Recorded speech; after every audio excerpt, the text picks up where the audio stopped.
Good evening uncle. Good ஈவினிங்மா, சொல்லுமா. இதுக்கு முன்னாடி பண்ண வீடியோ ரொம்ப நல்லா போச்சு அங்கிள். ஓகே. 7 மேல சப்ஸ்கிரைப் பண்ணுங்க. அதுக்கு என்ன ரீசன் தெரியுமா? என்ன ரீசன்? நீ கரெக்டா क्वेश्चन கேட்ட. எல்லாருக்கும் தேவையான ஒரு क्वेश्चனை கேட்ட, அதுக்கு எல்லாருக்கும் ரீச் ஆகுது. அதான் 7 மேல சப்ஸ்கிரைப் போச்சு அங்கிள். என் ஃப்ரெண்ட்ஸ்க்கு ரொம்ப யூஸ்ஃபுல்லா இருந்துச்சு. அவங்க மெசேஜ் கால் பண்ணி ரொம்ப யூஸ்ஃபுல்லா இருக்குன்னு சொன்னாங்க. ஆனால் வீடியோ ரொம்ப யூஸ்ஃபுல்லா இருந்துச்சு. நான் நியூஸ் பேப்பர் கூட ஒரு விஷயம் கேள்விப்பட்டேன் அங்கிள். இப்போ வேலூர்ல ஒருத்தரோட பேன் கார்டு அவர் வந்து கோயம்புத்தூர்ல வந்து நிறைய கம்பெனி வந்து அந்த பேன் கார்டு அவங்க பேன் கார்டில் நிறைய டிரான்சாக்ஷன் பண்ணி இப்போ இவருக்கு வந்து ஜிஎஸ்டி வந்துருக்கு அங்கிள். ஜிஎஸ்டிக்கு நிறைய ஃபார்மாலிட்டி வரும் அங்கிள். இப்போ எங்கள் அம்மா பாஸ்வேர்டு மாற்றுறதுக்கே நிறைய மெசேஜ். இது எப்படி எனக்கு சாப்பிட்டு வந்த மாதிரி இருக்குது? இப்போ நீங்க வந்து ஒரு விஷயம் சொல்லியிருக்கீங்க, ஒரு பேப்பர்ல ஒரு விஷயம் பார்த்தேன் அப்படின்ட்டு. அந்த மாதிரி வந்து பார்த்தீங்கன்னா எவ்ரி மந்த் வந்து வந்துட்டு எவ்ரி மந்த் வந்து பார்த்தீங்கன்னா கோயம்புத்தூர்ல ஜிஎஸ்டி இந்த மாதிரி வந்து தெரியாமல் ஒருத்தர் பேரில் ஜிஎஸ்டி எடுத்து வேற ஒருத்தர் ஏமாத்திட்டு போயிட்டாரு. அப்போது சென்னையில் ஒரு கேஸ் வரும் பேப்பரில். அந்த மாதிரி ஒவ்வொரு ஊரில் வந்து வந்துட்டு தான் இருக்கும். ஸோ நீங்கள் எவ்ரி 2 months பார்த்தீங்கன்னா, நான் ஒரு 6 மாதத்துக்கு முன்னாடி பார்த்தா ஆம்பூர்லேயும் ஒரு நியூஸ் படித்தேன் பேப்பரில். இந்த மாதிரி நடக்குது. இது மாதிரி நடக்காமல் நம்ம சேஃப்டியாக பார்த்துக்கணும். ஜிஎஸ்டியில் வந்து என்னோட பேரில் ஜிஎஸ்டி எடுத்து டேக்ஸை வந்து கட்ட சொல்லி ஜிஎஸ்டி வந்திருக்கு, ஆனால் நான் ஜிஎஸ்டி எடுக்கல அப்படின்னா நம்ம எந்த அளவில் சேஃப்டியாக இருக்கணும் அப்படின்னா, பேசிக்காக நான் சொல்கிற விஷயங்களை நோட் பண்ணி என்ன அப்படின்னா, முதல்ல நம்மளோட ஆதார் கார்டு இல்லையா, அந்த ஆதார் கார்டு அந்த ஃபுல் பேஜ் இருக்கும் இல்லையா, ஆதார் கார்டு சின்ன கார்டு மாதிரி ஃபுல் பேஜ் இல்லை, அதில் நம்ம ஃபோன் நம்பர் தான் இருக்கான்னு முதல்ல செக் பண்ணுங்க. ஏன் அப்படின்னா ஆதார் பேஸில் தான் ஓடிபி தான் வருது. இன்னைக்கு ஜிஎஸ்டி ஆகட்டும், நீங்கள் ரேஷன் கடைக்கு போங்க, அங்கேயும் ஆகட்டும், எங்கே போனாலும் உங்கள் ஆதார் பேஸ் பண்ணி தான் உங்களுக்கு ஓடிபி வரும்.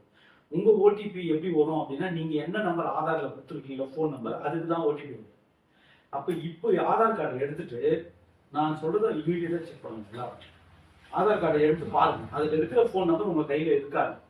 சப்போஸ் அந்த ஃபோன் நம்பர் உங்க கையில இல்ல, மாறிடுச்சு, வேற நம்பர் எடுத்துட்டீங்கன்னா இமீடியட்டா அந்த ஆதார் அப்டேஷன் சென்டர் இருக்கு இல்லையா, அங்க போயிட்டு இப்போ கையில என்ன ஃபோன் நம்பர் இருக்கோ அதை ஆதார்ல அப்டேட் பண்ணிடுங்க. ஸோ ஆதாரை யாராவது மிஸ்யூஸ் பண்றாங்க அப்படின்னு தெரிஞ்சதுன்னா உங்களுக்கு இமீடியட்டா ஓடிபி வரும்.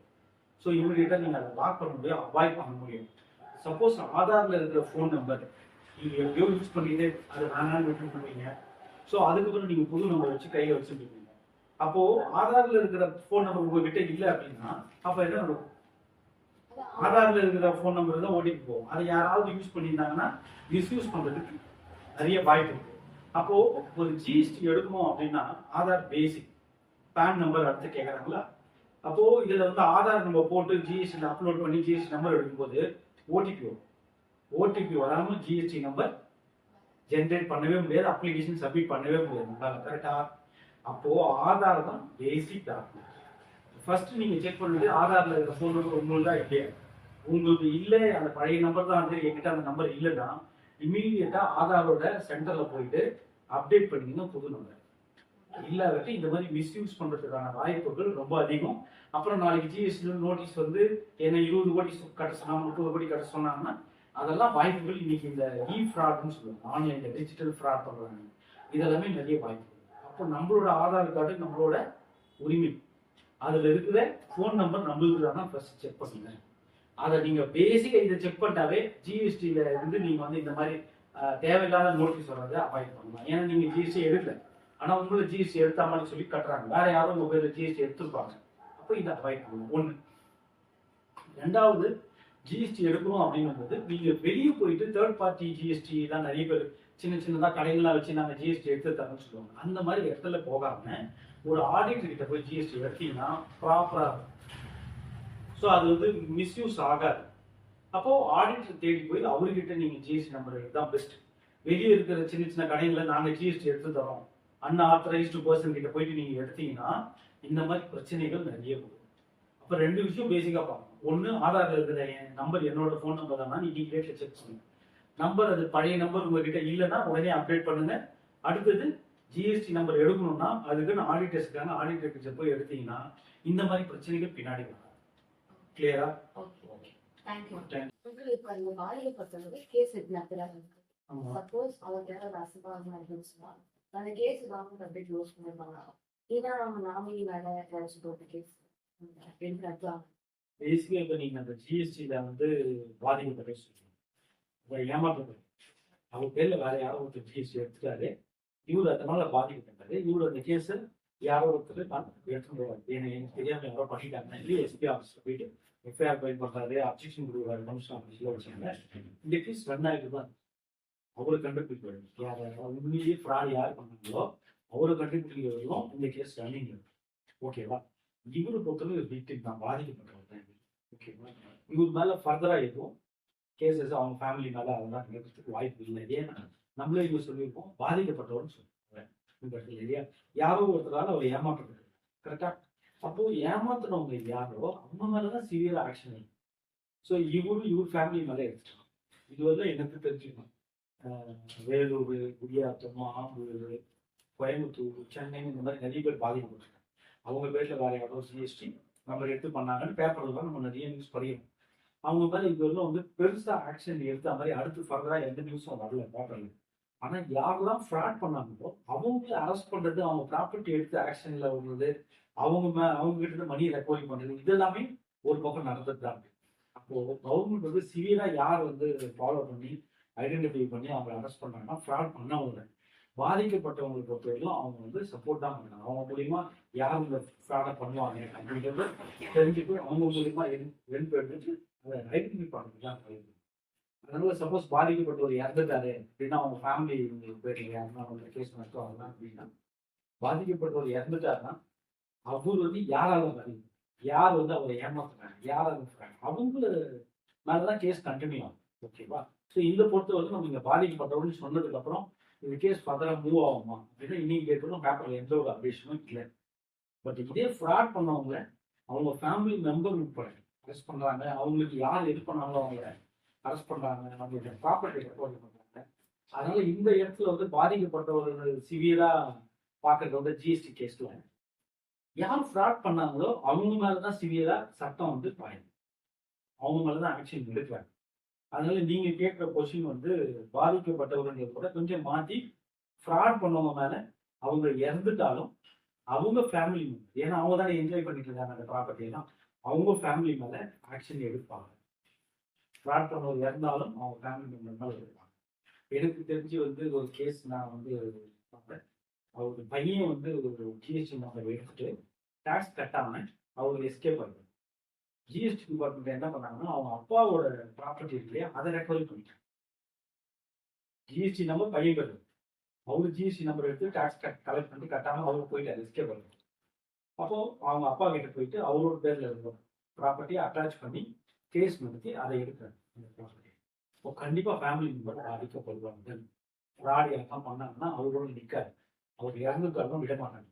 அவருக்கு அடுத்து வாரிசு யாரு, அவங்க ஃபேமிலி மெம்பர் பேர்ல ஏதாவது ப்ராப்பர்ட்டி இருக்காங்க அதையுமே ரெக்கவரி இப்போ கிளியர் ஆச்சு அவங்களுக்கு. ஆதார் கார்டுல இருந்து ஜிஎஸ்டி நம்பர் எடுத்து பண்றாங்க. எஸ், இப்ப எல்லாருமே பயம் நம்ம ஆதார் கார்டு எடுத்து ஜிஎஸ்டி பண்றோம், அதுக்கு ஏதாச்சும் செக் பண்ணி இருக்கு. வந்து உங்களோட ஆதார் கார்டு ஆதார் பேஸ் பண்ணி இல்லைன்னா உங்க பேன் பேஸ் பண்ணி ஜிஎஸ்டிலேயே நீங்க சர்ச் பண்ணலாம். ஜிஎஸ்டி வெப்சைட்லேயே அதெல்லாம் ப்ரொவிஷன் இருக்கு. கூகுள்லேயே போய் சர்ச் பண்ணோம்னா உங்க ஆதார் கார்டு பேன் கார்டு பேஸ் பண்ணி நம்ம பேர்ல யாராவது ஜிஎஸ்டி எடுத்திருக்காங்க அப்படின்னு நீங்க வந்து பார்க்க முடியும். இப்போ நீங்க வந்து போயிட்டு பேன் பேஸ்னு கூகுள் இதில் போயிட்டீங்கன்னால ஜிஎஸ்டி வெப்சைட்ல போனீங்கனாலே பேன் பேஸில் உங்க பேன் நம்பர் போட்டு உங்க ஆதார் நம்பர் போட்டு சர்ச் பண்ணீங்கன்னாலே உங்களுக்கு உங்க பேர்ல யாராவது ஜிஎஸ்டி எடுத்துருக்காங்கன்னு தெரியும். நீங்களே பண்ணணும், செல்ஃபா நீங்க பண்ண முடியும். பண்ணாதவங்க ஒரு ஆடிட்டர் ரிவ்யூ போய் கேட்டு தெரிஞ்சுக்கணும். இந்த பேன் நம்பர் இந்த ஆதார் நம்பருக்கு ஏதாவது ஜிஎஸ்டி நம்பர் இருக்கா அப்படின்ட்டு. யாருக்காவது அந்த மாதிரி ஜிஎஸ்டி நம்பர் எடுக்காம அவங்களுக்கு அடிக்கடி ஜிஎஸ்டி மெசேஜ் வந்துருந்தா ஃபோன்ல அவங்க போய் செக் பண்ணணும். இமீடியட்டா நம்ம ஜிஎஸ்டி நம்பர் எடுக்கல ஆனா ஜிஎஸ்டி போர்ட்டல் நமக்கு ஏதோ மெசேஜ் வந்துருக்கு நம்ம ஃபோனுக்கு அப்படின்னா இமீடியட்டா அவங்க போயிட்டு ஜிஎஸ்டி வெப்சைட்ல அவங்களோட பேன் நம்பரும் ஆதார் நம்பரும் போட்டு சர்ச் பண்ணா அவங்க பேர்ல யாராவது இந்தியாவில் ஜிஎஸ்டி நம்பர் எடுத்துருக்காங்கன்றத காமி அதை பேஸ் பண்ணி இமீடியட்டா அதை லாக் பண்ணலாம் ஆஃபீஸர் கிட்ட லெட்டர். ஓகேவா? ஜிஎஸ்டி ஃப்ராடு நிறைய நடந்திருக்குமா? ஜிஎஸ்டி ஃப்ராடுன்னு பார்த்தீங்கன்னா நார்த் இந்தியாவில் தான் நிறைய. நீங்கள் வந்து இங்கிலீஷ் நியூஸ் பேப்பர் இல்லை இந்தி நியூஸ் பேப்பர்லாம் பார்த்தீங்கன்னா டெய்லியுமே வரும். இவங்க வந்து இவ்வளோ ஃப்ராட் பண்ணியிருக்காங்க, அப்புறமா வந்து பில் ட்ரேடுன்னு சொல்லுவாங்க, போகஸ் பில் பண்ணுறவங்க, பில் ட்ரேட் பண்ணுறவங்க, டம்மியாக வந்து ஒரு பேப்பர் கம்பெனி மாதிரி அந்த இடத்துல பிஸ்னஸே பண்ண மாட்டாங்க ஆனால் ஜிஎஸ்டி எடுத்து பண்ணி நிறைய விஷயங்கள் டாக்ஸ் எவேட் பண்ணுவாங்க. இவங்க மேலே சென்ட்ரல் கவர்மெண்ட்டும் சரி ஸ்டேட் கவர்மெண்ட்டும் சரி சிவியராக ஆக்ஷன் எடுக்கிறாங்க. நிறைய பேர் அரெஸ்ட் பண்ணியிருக்காங்க. ஸோ ஜிஎஸ்டியில் ஃப்ராட் பண்ணாங்கன்னா, டேக்ஸ் எவேஷன் பண்ணாங்கன்னா அவங்களுக்கு பனிஷ்மெண்ட் என்ன அப்படின்னா அவங்கள அரெஸ்ட் பண்ணி உள்ளே வச்சிருவாங்க. இது நான் பெயிலபிள், பெயிலே கிடைக்காது. ஃபர்ஸ்ட் விஷயம் அரெஸ்ட் பண்ணி உள்ளே வச்சிருவாங்க. அவங்களுக்கு யார் அக்கௌண்ட் என்ன பண்ணாங்களோ அவங்களையும் அரெஸ்ட் பண்ணி உள்ளே வச்சிருவாங்க. First stage. ஸ்டேஜ் 2 வந்து அவங்களோட ப்ராப்பர்ட்டி இருக்கு இல்லையா, இது எல்லாமே வந்து ஃப்ரீஸ் பண்ணிடுவாங்க. அவங்களோட ப்ராப்பர்ட்டி அவங்க சேல் பண்ண முடியாத மாதிரி ரெஜிஸ்டர் ஆஃபீஸில் லெட்டர் கொடுத்து ஃப்ரீஸ் பண்ணிடுவாங்க. பேங்க் அக்கௌண்ட்டை அட்டாச் பண்ணுவாங்க. அவங்களுக்கு ஒரு பேங்க் அக்கௌண்ட் இருக்கும் இல்லையா, அந்த பேங்க் அக்கௌண்ட்டை அவங்க பணம் எடுக்காத மாதிரி ஃப்ரீஸ் பண்ணுவாங்க பேங்க் மேனேஜருக்கு சொல்லி லெட்டர் கொடுத்து டாக்ஸ் அஃபீஷியல்ஸ். அதுக்கப்புறமா கலெக்டர் கிட்ட சொல்லி, அந்த டிஸ்ட்ரிக்ட் கலெக்டர் பார்த்து அவர்கிட்ட சொல்லி ஆர்ஆர் ஆக்ட் இருக்கு, ரெவன்யூ ரெக்கவரி ஆக்ட்னு, அதில் அவரோட ப்ராப்பர்ட்டி எல்லாம் ஆக்ஷனில் விட்டு அந்த பேமெண்ட்டை ரெக்கவரி பண்ணுவாங்க. ஸோ இது வந்து ரொம்ப சிவியராக இருக்கும். இதில் வந்து 5 வருஷம் பனிஷ்மெண்ட்டு, லைஃப் ஃபுல்லாக பனிஷ்மெண்ட்டு, பெனால்ட்டி இவ்வளோ கட்டணும், டேக்ஸ் இவ்வளோ கட்டணும், பெனால்ட்டி இவ்வளோ கட்டணும் அப்படின்றதுலாம் கோர்ட்டில் ஜட்ஜ்மெண்ட் வரும். அவங்க மேலே என்ன எவ்வளோ க்ரோர் வந்து எவைட் பண்ணியிருக்காங்கன்றதை பொறுத்து ஒவ்வொருத்தருக்கு ஏற்ற மாதிரி டாக்ஸ்லேயே கிளியராக கொடுத்துருக்காங்க. ஆக்ட்லேயே ஜிஎஸ்டி ஆக்ட்லேயே கிளியராக கொடுத்துருக்காங்க.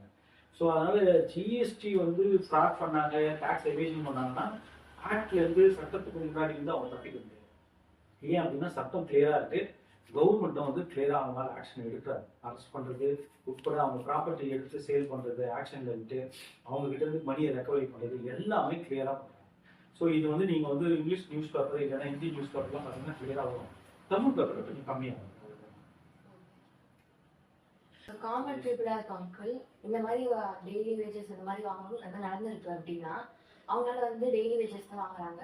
ஸோ அவங்க ஒரு லாயர் வச்சோ அந்த மாதிரி வச்சு எதுவும் பண்ண முடியாது. அவங்களாம் வந்து கவர்மெண்ட் சப்போர்ட் பண்ணுவாங்க அங்கிள். கண்டிப்பாமா. இப்போ இதில் என்னன்னா பாதிக்கப்பட்டவங்க வந்து ரொம்ப கூலி வேலை செய்கிறவங்களா இருப்பாங்க. அவங்கக்கிட்ட வந்து இந்த கேஸை எடுத்து நடத்துறவங்களுக்கு வருமானம் இருக்காது. அப்போ வந்து ஃப்ரீ லீகல் சர்வீசஸ் டிஸ்ட்ரிக்ட் லெவலில் அதை அவங்கள அப்ரோச் பண்ணி அவங்க ஹயர் பண்ணிக்கலாம். ஃப்ரீ லீகல் சர்வீசஸ் எய்டன்ஸ் நிறைய இருக்கும். அப்போ அங்கே போய் அப்ரோச் பண்ணாங்கன்னா ஒவ்வொரு டிஸ்ட்ரிக்ட்லையும் தாலுக்கு வைஸ் வந்து இந்த மாதிரி ஒரு ஃப்ரீ சர்வீஸ் இருக்குது, ஃப்ரீ லீகல் சர்வீசஸ். அங்கே போய் அவங்க அப்ரோச் பண்ணணும். பண்ணும்போது அவங்களுக்கு ஒரு ஹெல்ப் கிடைக்கும், ஒரு கைடன்ஸ் கிடைக்கும். ஸோ அது மூலிமா அவங்க அந்த கேஸை எடுத்து நடத்தலாம். ஓகேவா? இவங்க பக்கம் எந்த அளவுக்கு ஒன்றா இருக்குது அப்படின்றத பேஸ் பண்ணி அவங்களுக்கு ஹெல்ப் பண்ணாங்கன்னா, யாருக்கு legal aid, free legal aid வராங்களே ப்ரொஃபஷனல்ஸு, அவங்க இவங்களுக்கு ஹெல்ப் பண்ணுறதுக்கு ரொம்ப யூஸ்ஃபுல்லாக இருக்கும். ஓகே, இந்த வேலூர் நடந்துச்சுல இந்த ஜிஎஸ்டி வந்து அவருக்கு பேட் பண்ணி டிசிஷன் பண்ணி இது கோயம்புத்தூர் தான் அப்படி பண்ணாங்க. ஸோ இந்த கேஸ் வந்து வேலூர் நடக்கும், கோயம்புத்தூர் நடக்கும் இந்த கேஸ். இந்த ஒரு எக்ஸாம்பிளாக இதை நம்ம எடுத்துக்கலாம். இது வந்து நல்லா பார்த்தீங்க அப்படின்னா எங்களுக்கு உங்களுக்கு நோட்டீஸ் வந்ததோ அந்த ஜூரிஸ்டிகேஷன் நம்ம கேஸ் எடுத்தோம். ஓகேங்களா? ஸோ இப்போ உங்களுக்கு வந்து வேலூர்லேருந்து நான் ஒரு ஆஃபீஸர், உங்களுக்கு வேலூர்லேருந்து உங்களுக்கு நான் அனுப்புகிறேன் அப்படின்றது அந்த கேஸ் வேலூரில் தான். ஓகே, கிளியரா? ஸோ உங்களுக்கு நோட்டீஸ் எங்கேருந்து வந்ததுன்னு பாருங்க. அங்கே தான் நான் வந்து கேஸாக எடுத்து நான்